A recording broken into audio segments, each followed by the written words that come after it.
So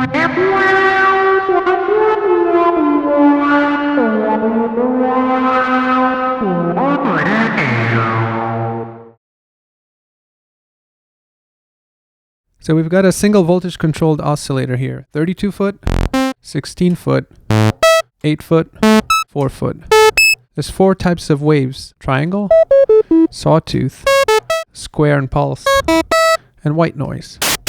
There's a fine-tuned pitch knob and a pulse width / pulse width modulation control for when you're in the pulse / square wave setting. Moving on here, we have portamento, maximum,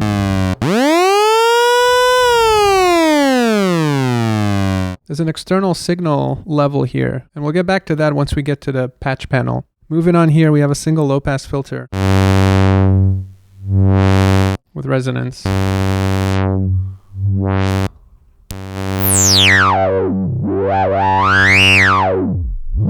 Over here we have an ADSR envelope generator, and in addition to the ADSR parameters, we have a hold time parameter, which will hold the note for some duration. So this is with nothing. If I turn it up. And then we have the basic ADSR. Right now I have high sustain and low everything else.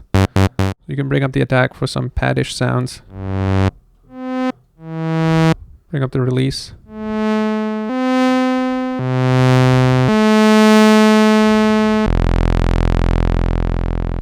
Or get plucky sounds by bringing everything down except decay and some release. So by default, this envelope generator modulates the voltage controlled amplifier. But we can also make it control both the oscillator and the filter, so we'll get to that shortly. To the left of the envelope generator, we have the modulation generator, which is basically the way Korg used to call LFOs. So in order to demonstrate the LFO, we need to route it to modulate some signal. So over here we have modulation for the oscillator, and here we have modulation for the filter. And in both cases, you can choose between the LFO and the envelope generator / some external signal that can be patched in here. So for example, if we route the LFO to the filter here, close it a little bit.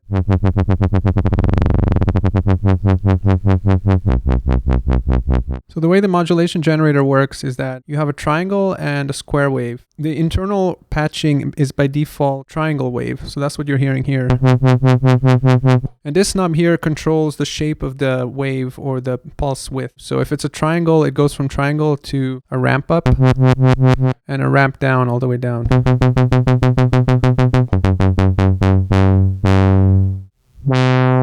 That's the slowest rate, and this is the fastest. Similarly, we can bring up the LFO control for the oscillator here.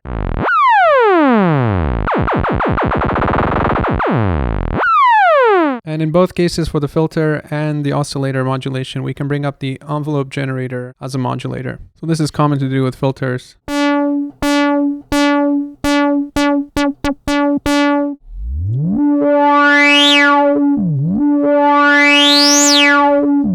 And similarly, we can have the envelope generator modulate the oscillator.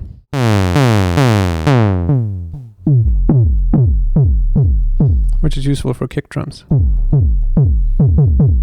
And that's pretty much it for the panel side of things. So let's move on to the patch side of things. Let's start off here from the modulation generator. So you may have remembered from the modulation generator section that I mentioned it has a square wave. Well, the only way to get access to that is through the patch panel, because by default here you have the triangle wave. So for example, let's bring up the modulation generator modulation of the filter cutoff.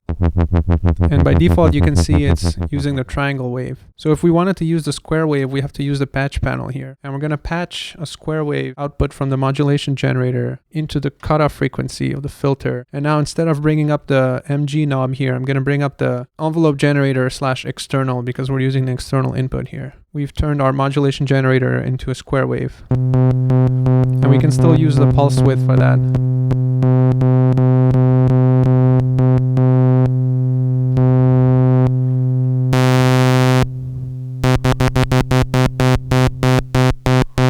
Similarly, we can patch the square wave output of the modulation generator into the oscillator frequency input here.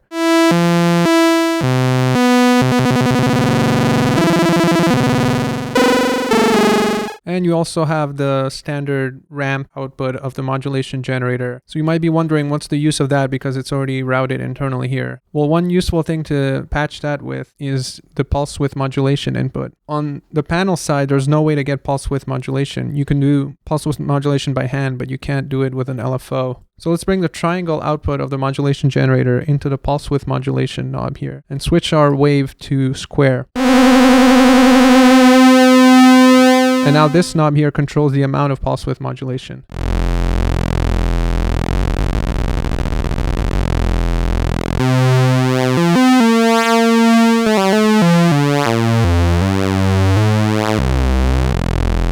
And similarly, you can also patch in the square wave as a pulse width modulation. You want to be careful with the amount because if you make it too high, it makes the pulse so thin that you can't hear it anymore. For example, here it goes off. So you want to find that sweet spot. So let's move on to this rev out here from the envelope generator. What this does is it output an inverted version of the CV value coming out of the envelope generator. So everything is basically inverted. You start off at a high value and then you go back down at the rate of the attack. And then you slide back up at the rate of the decay up to the sustain level. And finally, when you release the key, it goes back up at the rate of the release time. What's cool is you can patch this into the pulse width modulation because normally you wouldn't be able to do that from the panel.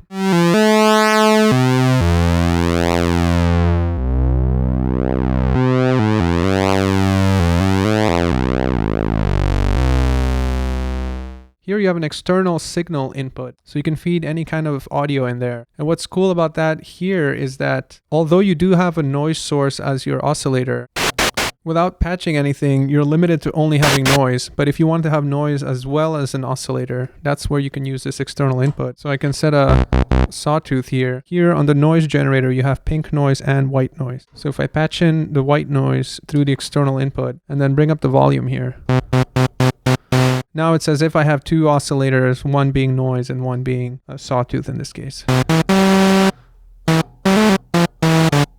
Initial gain for the voltage controlled amplifier sets the initial level. Normally the VCA is completely closed unless you modulate it in some way. But in this case we can patch, for example, a square wave and then we get this pulsating thing without touching the keyboard. And down here we have this little symbol which represents this mod wheel here. By default the mod wheel doesn't do anything, but you can patch it into anything. So one common thing to do is patch it into the cutoff frequency of the filter. You want to make sure you bring up this knob here, which is the effect of the external signal on the cutoff frequency. And this is great for performance.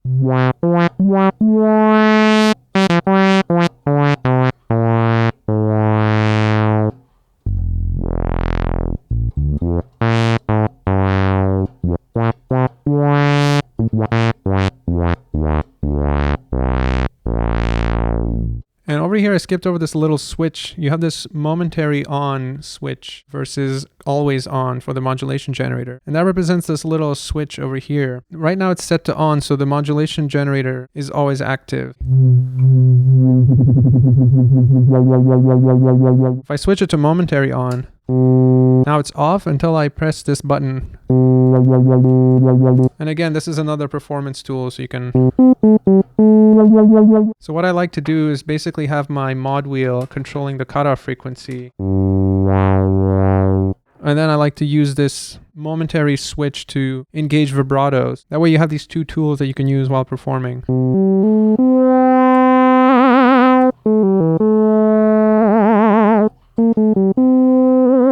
And finally, all the way on the right here, we have the CV and gate controls. So you have both CV and gate input and CV and gate output. So you can use this keyboard here to control other synths that respond to CV. The only thing you have to be wary about is that this is from 0 to 8 volt. It's the Hertz volt convention that Korg uses, which is different than the 5 volt per octave convention that most other synthesizers use. And this is one way we can get filter tracking with the keyboard. So for example, you can patch the keyboard CV output to the cutoff frequency and then bring up the amount here. So as you can see, the filter's closed down here and it opens up here, which is a common functionality you have in most synthesizers, except here you have to patch it in yourself. And similarly, you can use that keyboard CV, which is basically you can think of as voltage across the keys. And you can use that to modulate any parameter. So if you wanted the pulse width to change as you go up the keyboard, you can do that too. That's about it. The MS-10 is a pretty simple synthesizer, but I love its sound and the simplicity of it. And it can get pretty growly if you find the sweet spots of the filter with high resonance. For example, especially patching in the mod wheel cutoff frequency. You get these kind of vocal, angry sounds. Bring in some pulse width modulation. Add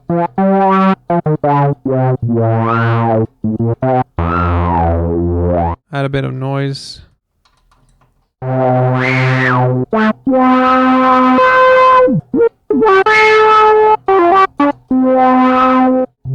Bring up the portamento.